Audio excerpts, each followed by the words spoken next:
welcome to A Punk with Toys.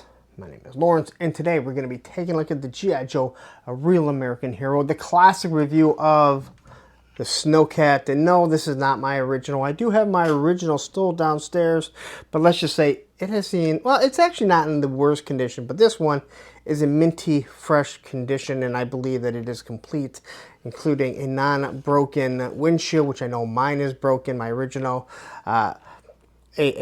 a missile turret that isn't broken. That's hard to come by.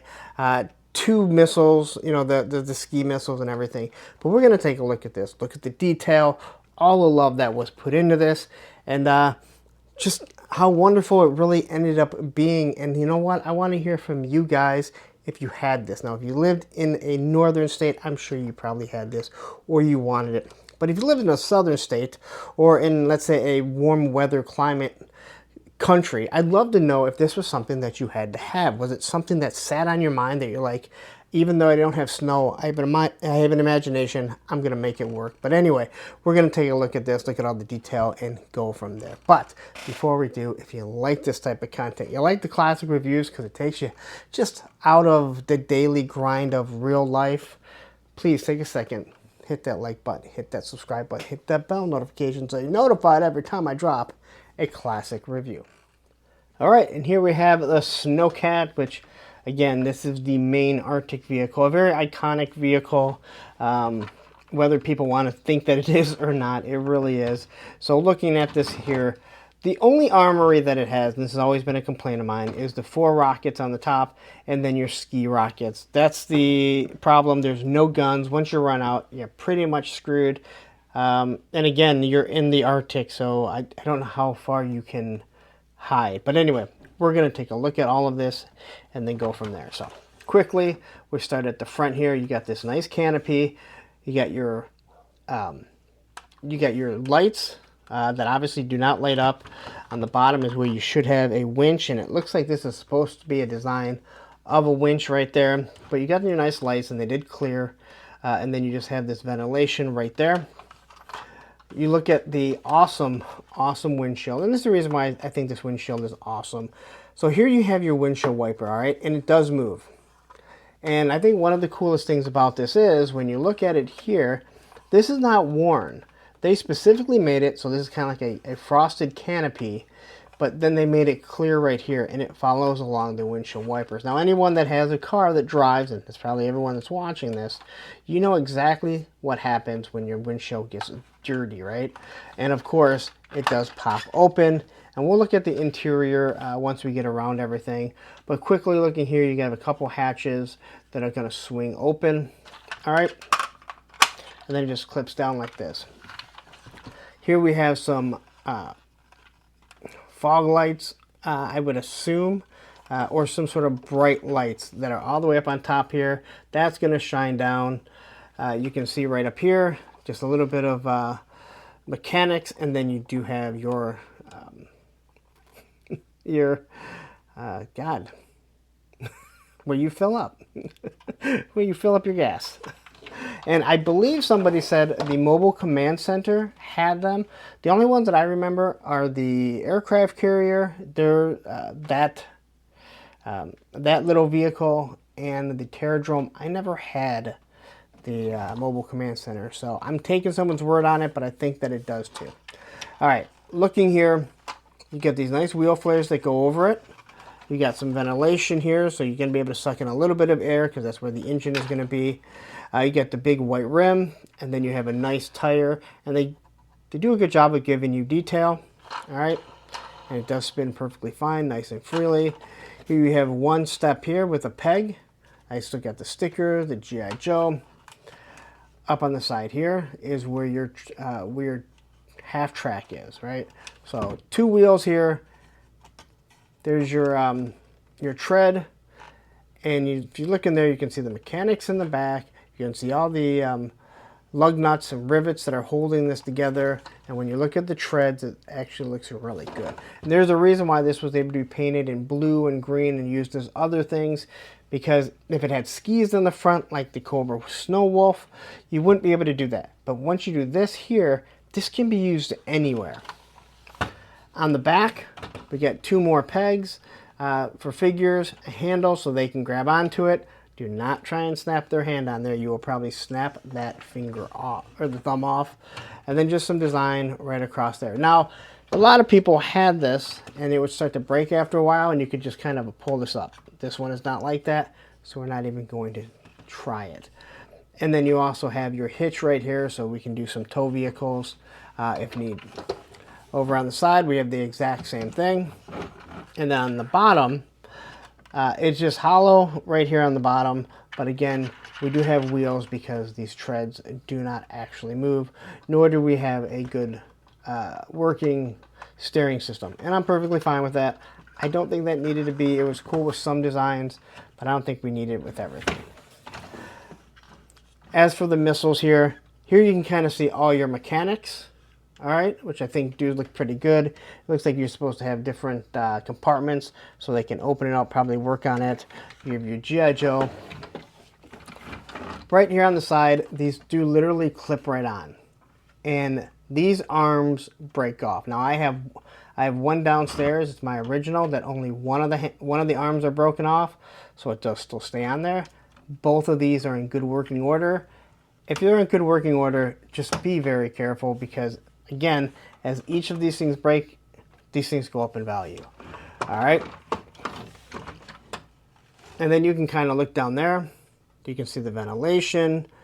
All right. So there's a lot of different mechanics in there. It looks like maybe some, actually those are, if you look down there, those are jerry cans right down there in white. Very small jerry cans. I think maybe, not scaled properly, at least that's what they look like there. And then you kind of, I do fear anything like this. Because you see all the mechanics right up there.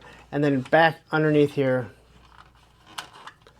is your engine compartment, and you can see your engine right there, at least the best that you can there. This thing tends to break sometimes, so be very careful with it. But this is how this thing sits, right? And the fact that mine isn't broken, it's able to stay where it needs to. Now, how the missiles work, and I think this is probably one of the biggest, this is one of the big reasons why these things break, is the missiles just drop down. Now, they're on this slide system that you're just going to slide the little wings into it. And what happens is you start putting pressure on it, especially as a kid, you're bound to break this off. So just be very careful. All right, so here's the four missiles, rockets, all in yellow. It has 3 tips on each side of a 4. So this thing is meant to fire, I'm assuming, long distance. And those things are just going to go right back in there. And it sucks. I think a dog bone would have been better. This is a design that could have been done differently. You can see right here where there's little slots. All right, so they don't interfere. We get to the ski missile here, and when we pop this off, holy shit, that one is cracked. And I just swore. Luckily, I have more of this, but man, I've never seen one that's cracked there. So anyway, this thing does pop off if need be. All right, so that just kind of sits in, and it kind of moves up and down. It's like a snowpedo, I think they called it, but who knows. And quickly looking at the detail on this, just want to zoom in there. They just put like a bunch of little rivets. You got your fins right here. You got the big one up top here. Now this whole missile is pretty beat up. All right, so all in all, it looks pretty good. When you get to this piece here, which is broken, which is very shocking to me,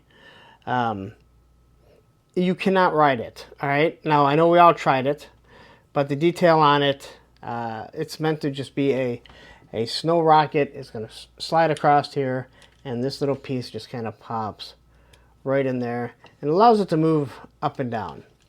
Once you remove that, you can see there are 2 extra pegs, so you can fit more persons on the carrier. So in theory, you can fit 1, 2, 3, 4, 5, 6, 7, 8, 9, 10 different figures on this.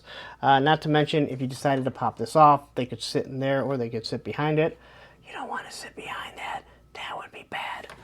All right. And then we're going to pop this thing back on here. I had never noticed that thing was broken. I wonder how long it's been broken. I have another one, so I'm good. All right.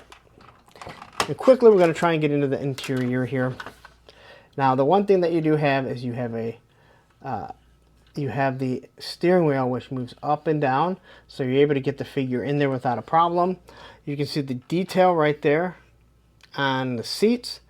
And then if you look down at the compartments, you can see the stick shift right there. I'm thinking that you can see it pretty good there. All right, so you can see all the buttons, the stick shift, all the different gauges, and again, up here you see the ventilation. This is going to flip open if it needs be, and there's nothing right there. So, unfortunately, kind of weird, but that's open on the bottom right there. You're never going to see it. So now, how does Snow Job fit in here? It's not Snow Job. How does Frostbite sit in here? Oh. Again, you're going to be able to just move his feet up like this. He slides in, and then all you're going to do is push down. And this is a good idea because now you're not trying to fit them in underneath here. You're actually able to move this. Now, back in the day, oh, look at that. I guess we can still get his hand on there.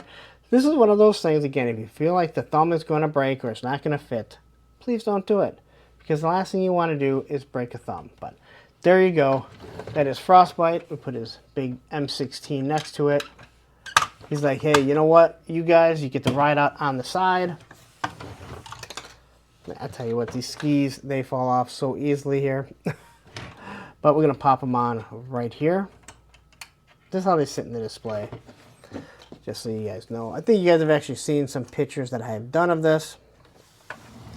And then we'll take our winterized, our Arctic snake eyes.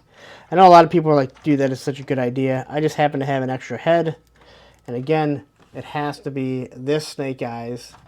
Or, yeah, because I think this is the only one that doesn't have the ball joint head. I think version 2 does, so you can't really use that one. And we're just going to pop them right on there. And now we have the Snowcat, and they're just trying to get away from this polar bear that is chasing after them. That's it, the Snowcat review. All right, there you go. That is the classic review of the Snowcat. Please, if you have a story, I'd love to hear it. Did Grandma and Grandpa get this for you? This was maybe the one that you got for Christmas. I mean, perfect Christmas gift, right? Snow's out there. You probably got it. You ran outside like Ralphie from A Christmas Story. The only difference is you didn't shoot your eye out. Maybe you ski missiled your eye out. I don't know. It's your story. You tell me it. I can't make up your stories. I know that I had one. I never had the polar battle bear, if you can believe that. I have one now, but I didn't have one as a kid, which seems kind of shocking that I wouldn't have had that in the winter wonderland that is Michigan. But anyway, tell me a story about this. I'd love to hear it, how you got it, if you remember. I'm amazed, and I love how many people remember a childhood story about so many of these classic reviews that I've been doing. That's what has made this all worthwhile, man. Is so many of you are like, man, I had that, and I did this, that, whatever. Just the memories that come up and the stories that you guys have are awesome. So anyway, I'm going to get out of here. You stayed this long, please take a second. Hit that like button, hit that subscribe button, hit that bell notification so you're notified every time I drop a classic review. Now, I know what you're saying. You reviewed that. Where's my Frostbite? Well, right up here, you can see Frostbite. And down here will be a playlist of all the classic reviews that I've done. Take care.